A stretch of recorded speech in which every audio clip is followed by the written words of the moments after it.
Welcome, friend and foe, to the Skyrim Elysium Podcast. Turn up your headphones and stay a while.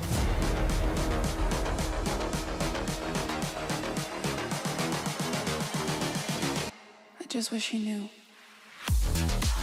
How is everybody doing today? We are with no characters today. We're doing Skyrim Elysium Podcast, and this is the second one. There is going to be an interview with Just Danger. He is a YouTuber and a friend, and be ready for that.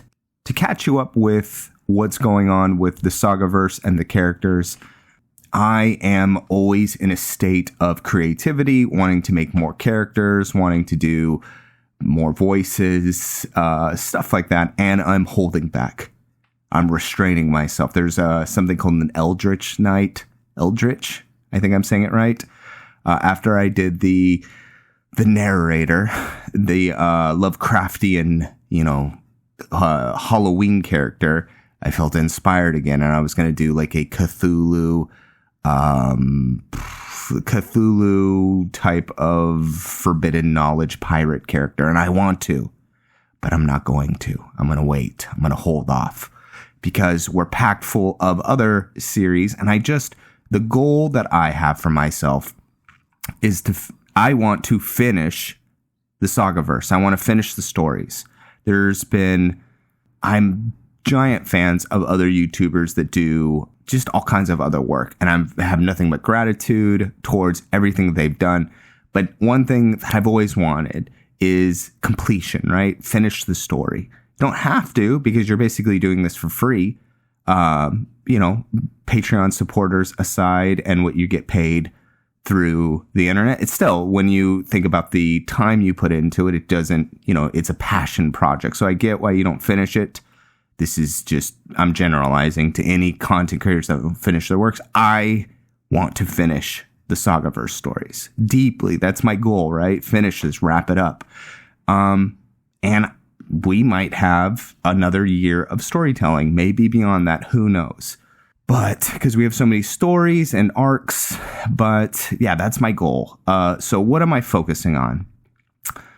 Primarily, the story that I want to get out is basically a new shifting with Titus Dorn, a new chapter where it's basically, if you're paying attention to Titus's story, that he's getting set up by Hasim.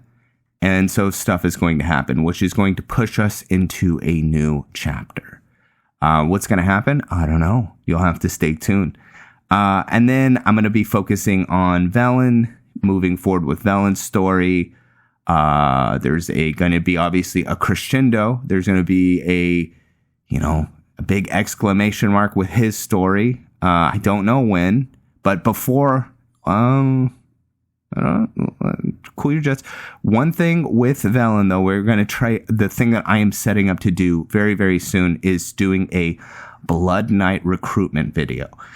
And after Velen builds out the name, I'm still searching for a name, but the name of the fortress where he starts making new blood knights, new vampiric sheriffs that enforce the masquerade.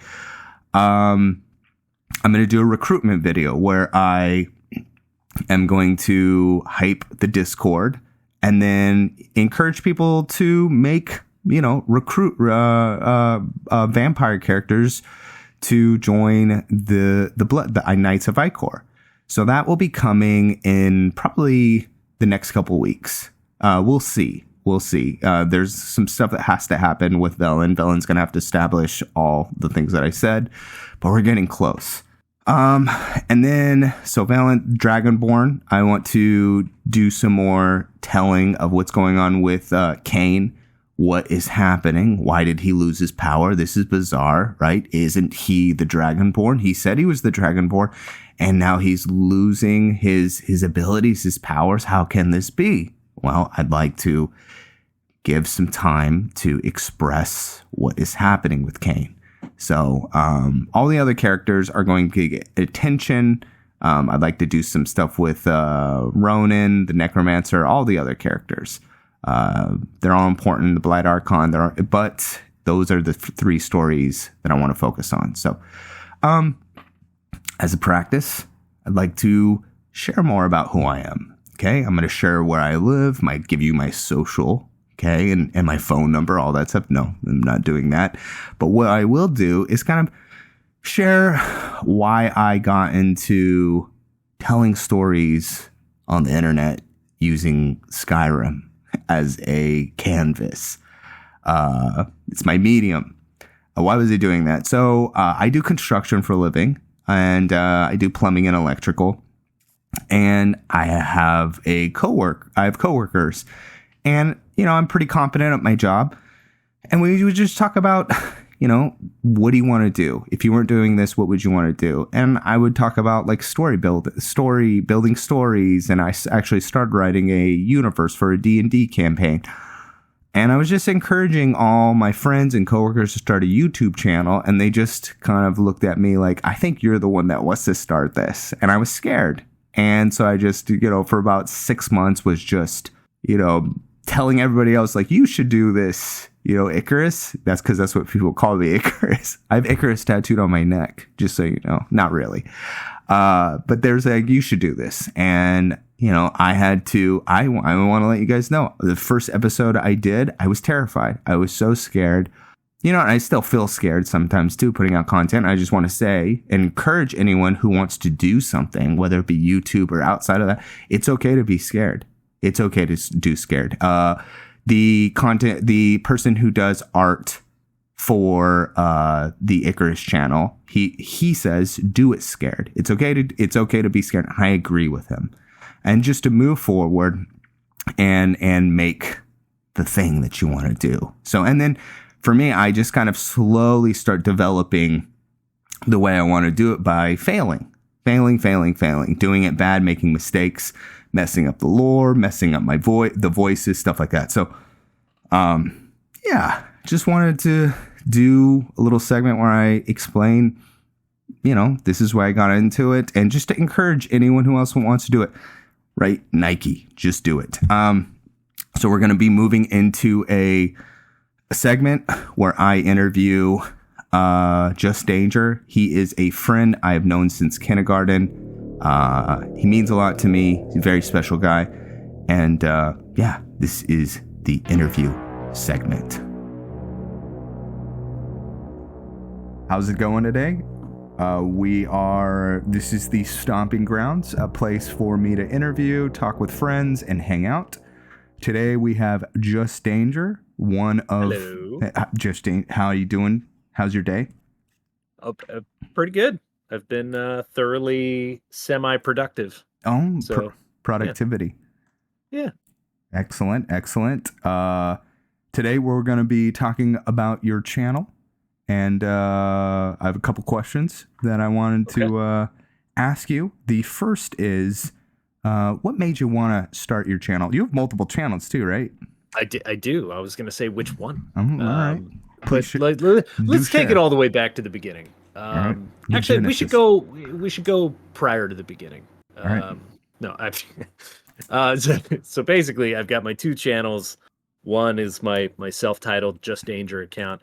The other one is called Starzen.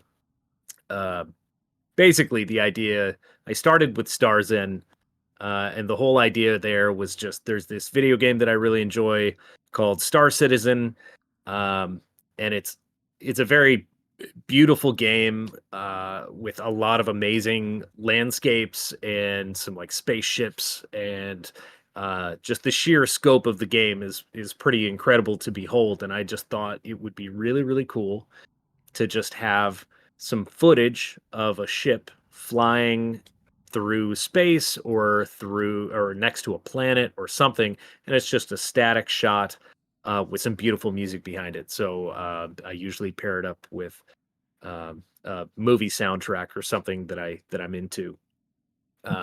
And just get different scenic elements going.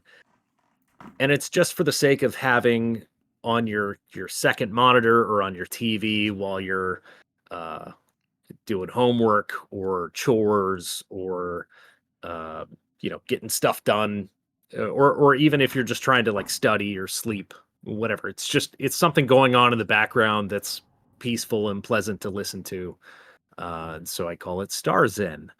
And then my other channel is more going to be gameplay focused.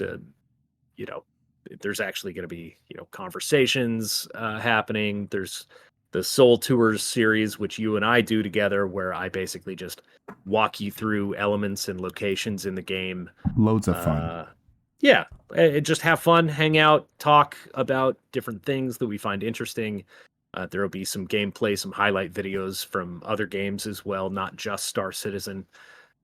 Which, by the way, we're going to synchronize the release of this podcast with the Star Tours. Is that right? Soul Tours. Soul Tours episode. So when this comes out, there will be a link in the description. Check out the episode that I do with Just Danger. Yeah, and so that'll be episode 2 of Soul Tours. I've got 1 episode out already. Yeah. Fantastic. So yeah, that's my channels.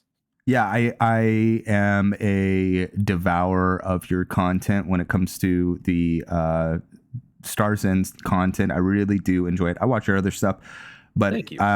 You really do show like the breadth and beauty of Star Citizen. The game is just like seeing a planet eclipse a sun. And then you have like, you can see the ship and then there's a space station right there put to music. It is oddly, what I've said this to you, it's like unsettling and then also beautiful at the same time. Cause you really feel the scope of, I know this game is pretend, but you're like, wow, this is capturing what it feels like to be in space and like how small we are. This is the closest most of us will ever be to experiencing what space is like. It's powerful. It is powerful, but it's really, really breathtaking too. And you do a great job picking soundtracks to figure out how to kind of mix it in for the shots, which like next question, like how do you get the shots and then figure out the music you want? Like, do you figure out the music first or? Yeah. I mean, that's a great question. I usually have a list of soundtracks that I would like to hear. And I think if I go, oh, okay, you know what? If this is the soundtrack I'm going to use, I'm just going to say, for the sake of the example, Interstellar. If I want to use the Interstellar soundtrack, I think about kind of the emotions and feelings that music kind of brings to the table when you listen to it. And then I just, using my knowledge of the game, go, okay, well, this planet or this moon that has, these rings around it, and it's kind of a pirate haven, like the moon Yella, like, oh, that gives me kind of Interstellar vibes, and then I'll fly a ship out to that area, and I'll pick a specific ship to film in the video to try and match that feeling as well. So I'm not exactly sure. I haven't done anything with the Interstellar soundtrack, but I think I've been to Yella. I've been to Yella before, right? We actually did that in the latest Soul Tours episode that will be airing simultaneously with this podcast. But yeah, so basically I just think of a soundtrack, think of visual aesthetics that'll pair nicely with that, and then I just fly out to that area. Kind of hunt around a little bit for what I think the visual angle I want is, and then I get a third-person view of the ship, set a speed limiter, and just start flying in one direction, and just film it for a long period of time, usually a couple hours, and then I'll just cut out the section that I like that fits the music that I'm recording with, and it's all relatively simple. It's just it can be time-consuming. Question, and I am kind of a co-pilot, going along as you kind of give me a tour of, what is the system called? The Stanton system. The Stanton system. That always makes me think of The Office, by the way. Where aren't they from Staten? No? Scranton. Scranton. Okay, the Scranton system. Okay, never mind. Okay. That I have a really funny idea that I'll tell you after we're done with this. Okay. But yeah, you're showing me the Scranton system. The question is like, I'm kind of a co-pilot, but if I had the game not Soul Tours, but if I had the game Star Citizen, I literally could be co-piloting with you, right? Like, I don't know if it would make for better or funner.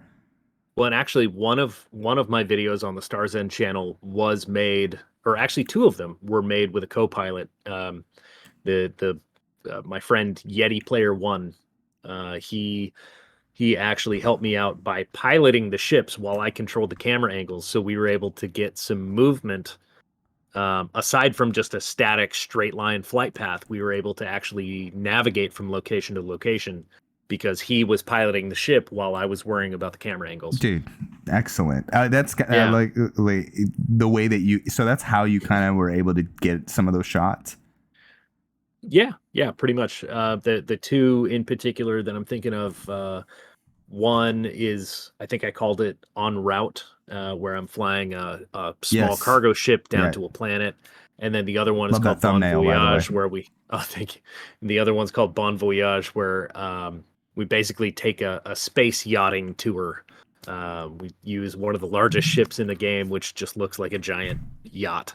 And we go through a tour of multiple areas that I kind of... That was the first one that I ever did where there were actually like multiple edits to try and make it, longer, more thematic, and cover more distance. Yachting. That's awesome. There's three more questions. Save your energy for the last two, because those are the most important, and pertinent to the podcast. But I won't strain myself. Yeah, please don't. What would it look like if you strained yourself over a question? I'm just curious. I don't know. Basically, a vocal just sit muscle. Here going, oh god, it sounds painful. What do you love about Star Citizen? Man, so you and I have been playing video games together for a long time. It's been a minute since we were little kids. Gauntlet Legends. Yeah. Morrowind, Halo, the original, Mario Kart 64. Oh yeah, it goes. Yeah, we go way back. Super Nintendo. So something that you and I have always talked about is like, especially once we got into open world RPGs, was like, Morrowind. I remember thinking specifically when we were like 13, 14 years old, oh man, it would be the coolest thing ever if there was an open world game like this, but it was in space and encompassed entire solar systems. And you could fly anywhere, you could go anywhere, but no loading screens. And then like 10 or 12 years ago, here comes Chris Roberts with Cloud Imperium Games going, hey, we have a game where we're not going to have loading screens, and you can fly from one end of the thing to the other end of the thing, and you can fly down to a planet and go into a city and take an elevator, and not a single one of the not a single moment in that time will you see a loading screen. And I about lost my shit. Go ahead. Well, I mean that just the sheer vision of what they're trying to encapsulate, the technology that goes into making a game where there are no loading screens is a monumental challenge. So it's just an impressive feat to be able to have done this. And obviously it's still in development. There's still problems they have to work out.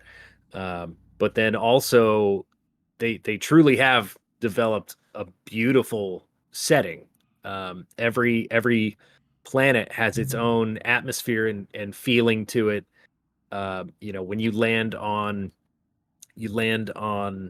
ArcCorp, it feels like an entirely different world to when you land on Hurston at Lorville. One is very kind of cyberpunk aesthetic, futuristic, commerce-driven environment, and the other one is very industrial, rundown, but like the center of industry. And so there's just all these different curated environments. You can have a vast array of experiences and visual aesthetics. And this is all just in one star system, and they have many more star systems planned to come. In fact, they have the second one just began its testing today. Yeah, they're really, really good at artistically capturing like certain themes depending where you're at. Especially like what little lore you've shared with me of the technologists that are releasing the different brands of ships. Like they all look like this brought to you by BMW, you know, whatever version of that is. That'd be Origin. Yeah, and I really love it. It is remarkable how satisfying it is to. I think you'll be able to see this if you watch the episode. It is so satisfying for you to lift off on a planet and then break orbit without it being a cutscene. That is not a bash on Starfield, by the way, but you know, I just was. Yeah, well, fair enough. But I wasn't able to experience that with Starfield. A lot of that has to do with my computer too. But that being said, it's a cutscene, and so for you to just be able to take off and, you know, go through break orbit that way, it feels so like good. Yeah, just hearing the description, it can sound like such a minor difference between the two. Of okay, well, in this one you load up into a ship and then you click on a thing and you cutscene out into space, but then you're in space and then you fast travel to another location. How does that sound all that much different than, you know, lifting off and then flying? It sounds like it's not that big of a difference, but the immersion that gets broken with each of those cuts and loading scenes is you really don't know what you're missing until you suddenly don't have to deal with those. It really is, though, the mundane things about the game that I geek out about, like flaps on your ship, like opening up, or like, dude, when you are turning on the lights on your the floodlights on the ship, and then when you turn it off, it's just dark, and I was like, that is so cool. It just gives you the experience of like it. I understand it's not real, but it feels real. It's like I need to turn on the lights so I can keep navigating this asteroid field. Right. So, well, and there's times where you're flying on the dark side of a planet and there is no illumination. It is blackness in front of you. And so then you have to use your radar. Yeah, you have to use a radar. To ping. Yeah, you have to ping in front of you so that you can get a glimpse of a scan of if there's any foreign objects that are in front of you that you don't crash into them. Yeah, I feel embarrassed that I said that ping thing, by the way. So don't worry about it. You can take my I forgive you. My geek card. forgive you. Okay. No, it's all right. All right, Grace, good. Grace. Yeah. All right, so these are the two most significant questions I'm going to ask you. So just prepare yourself. I'm prepared. Favorite movie? People will judge you, by the way. You will be judged. Oh, I know. This will make or break you. I've been dreading this question my entire life. Okay. Not really. I don't care. Just kidding. I do care. Okay, good. A little bit. Good. Because I'm human. I care about all these things. I know. Right. All right. So I actually have two answers. One is Interstellar. Mm. The movie itself, the soundtrack, very nice. The fact that they used actual astronomical data points to model what a black hole would actually look like in a graphic engine, like just everything about that movie is amazing. The ending goes a little off the rails, but I love the whole movie. It's amazing. I mean, it's first of all, it makes sense. You like Star Citizen. It's got a lot of cool, space stuff in it, but it's a deeply philosophical movie too. So there's a lot of quandary in like what's going on, stuff like that. It's very heady, which is it is very heady. Can be overwhelming if you don't you don't want to think during a movie. But I enjoy. All I have to say is, all right. That's all. That's all I have. What would we say? He's a Texan in space. He's from Texas. Pretty much. He's a farmer. He is. Yeah, he is in the movie. Corn. Corn farmer. Yeah. And then the other answer to that question is a little classic from 1996 called "That Thing You Do." Hey. Yeah, dude. I love that movie so much. I don't care. Tom Hanks, right? Directed. Dude, dude, so many good actors and actresses in that movie. It's just the whole movie is just fun. There's nothing really. There's no downsides to it. It's fun, upbeat. It's clever. It's silly. Steve Zahn, Liv Tyler, Tom Hanks. Like, yeah. There's so many good people in it. Tom Everett Scott. Yeah, great movie. I'm gonna level with you. When we started. Oh wait. Well, go ahead. Sorry. I didn't mean to cut you off. No, but go. There's one little detail that I have to include because it is pertinent specifically to me. It's about this group of musicians that have a one-hit wonder. So they're in a band. The Oneaters. The Oneaters, the Wonders. They have a bass player, and the bass player doesn't have a name. They never actually call him by his name, and in the credits, his character is credited as TB Player, the bass player. You're a bass player too. So The character does not have a name, and I'm a bass player, and I am used to being ignored because I'm a bass player, not a guitarist or a drummer. So I had to note that. Yeah, absolutely. I appreciated that detail for the bass players. That is hilarious. When we went into this, I'm gonna level with you. Yeah, I didn't like you, but you won me. You won me over with that pick. You won me over that pick, so I appreciate that. All right, last and final question. Yep. Favorite food, all time? No, all time. Okay, I don't want to hear top three. How are you gonna do this to me, man? All time. I know. I'm sure there's gonna be a copious amount of silence you're gonna have to edit out while I think about this. No. Please ponder. Chorizo grilled cheese. Is that a thing? I mean, that absolutely is a thing, okay. And it would be amazing. I actually now I want to go make one of those. I'd eat it, but I don't have any chorizo on me.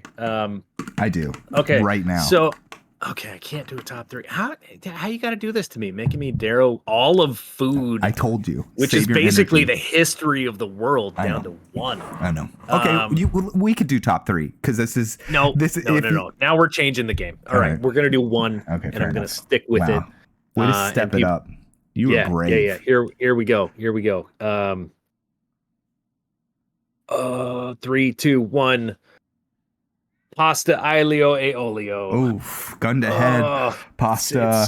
I honestly I could eat that every day. It's pasta with oil and garlic. There's obviously specific preparations involved, but it's a salty pasta, oily, garlicky. It's so crazy garlicky. And it's a very, very simple dish. It's really pretty easy to make. And it's so much more flavor than you would expect for the lack of ingredients. It's only like 6 or 7 ingredients. I'm sold. Basically parsley, lemon juice, pasta, salt, pepper, oil, and garlic. Oh, and crushed red pepper. So it's a little spicy too. Kick. Yeah. Throw some chicken in there. Boom. Little tart. I'll eat that every day. I'll eat that every day for a month. You said it was easy. It sounds affordable. Oh yeah, it's very cheap. And I mean, I love carbs. Who doesn't? Anybody that doesn't love carbs is lying to you and shouldn't be trusted. Call me Bread Pit, Yeast of Eden. I'm a fan of bread, pasta, all the above. So excellent answer. I rate you a 10 out of 10. 10 out of 10, Just Danger. Thank you. All right. Thanks for hanging out. Yeah, man. I don't know if we actually said the name of this. This is the Stomping Grounds. I can't. I can't remember. Because I got so lost in your answers. But I did drone on for quite some time. You are amazing. I love you. Thanks for hanging out. Love you and too. We're gonna do. We'll do many more of these. Yeah, man. All right. Peace. All right. See you. All right. I hope you guys enjoyed that interview with one of my oldest, bestest friends. And I want nothing but the best for all of you to live your best life. And stay tuned and feel free to give me feedback. Yeah, be you. All right. I just wish you knew. Have a great day.